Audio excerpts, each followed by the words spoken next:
What would happen if a nuke went off in the Mariana Trench? This is the Tsar Bomba, the nuke that Soviet leader Nikita Khrushchev promised to show the West during the Cold War. 58.6 megatons of sheer, unadulterated power, with a subsequent blast wave that circled the globe 3 times. And this is the Mariana Trench, the deepest crack in the Earth's surface, a canyon almost 7 miles or 11 kilometers deep, up to 3 miles or 5 kilometers wide, and completely filled with water. The Tsar Bomba was dropped from a height of 6.5 miles, that's about 10.5 kilometers, which is almost equal to the depth of the Mariana Trench. Coincidence? I don't think so. So what happens if we drop a nuke into the depths of the Mariana Trench for a good and proper kaboom? Alright, so we've decided to blow up the Mariana Trench. Before answering the question, what happens, we have to figure out a method for delivering the bomb to a depth of 7 miles or 11 kilometers, and it's not as simple as you might think. After all, the density of water is 1 gram per cubic centimeter, which means that at these depths, the water pressure will reach 110 megapascals, which is 1,100 times normal atmospheric pressure. For our purposes, this means that a nuclear bomb with the standard outer layer of lead will simply get crushed flat, without detonating, of course. The amusing but lackluster end result would be a giant uranium pancake, 130 feet or 40 meters in diameter, ending up at the bottom of the Mariana Trench. This pancake will emit radiation for centuries, as the half-life of uranium is 2,000 years. But in this scenario, there will be no explosion. The charge won't be compressed to the point of critical mass, and the thermonuclear shell of the bomb will get torn off halfway to the bottom and dissolve in the water. So let's say the bomb will be lowered down inside a bathyscaphe. That's a deep-sea submersible designed to withstand high pressure and, optionally, be remotely controlled. In this case, we're gonna get our bang. And there's actually more than one way for that to happen. 1. If the bomb is detonated at a depth of between 3 to 5 miles, that's 5 to 8 kilometers, the explosion won't be that much different from your typical underwater nuclear test. Oh, except for a tsunami 400 feet or 122 meters high that will appear on the surface of the Pacific Ocean and completely wash away Japan and all of Southeast Asia.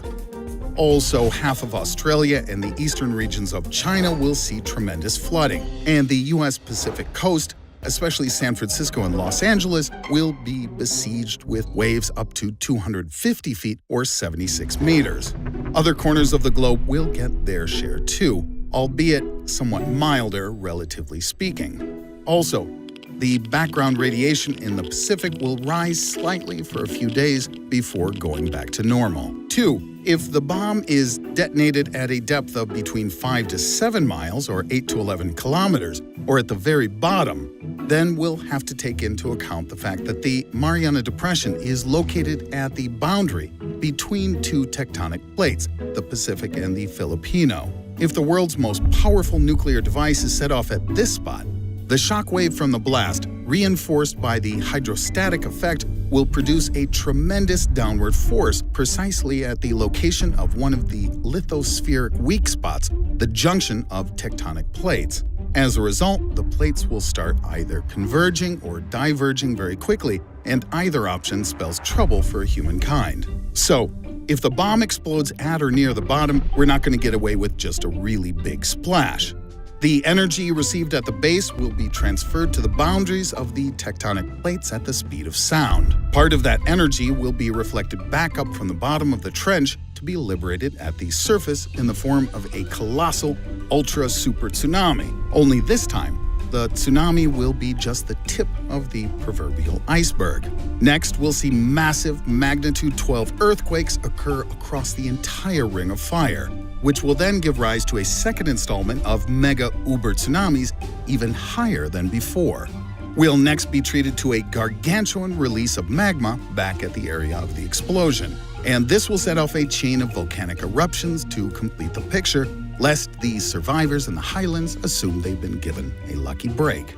This volcanic activity will continue for at least a month, so expect the Earth to be assaulted with seemingly endless acid rain while the airborne ash will interfere with air travel needed for humanitarian missions, in addition to blocking out much of the light from the sun. To me, that smells an awful lot like nuclear winter, or at the very least, a couple of very cold years. Coupled with the tsunamis, the cold spell may result in globe-spanning catastrophe, with many species, including humans, ending up on the brink of extinction.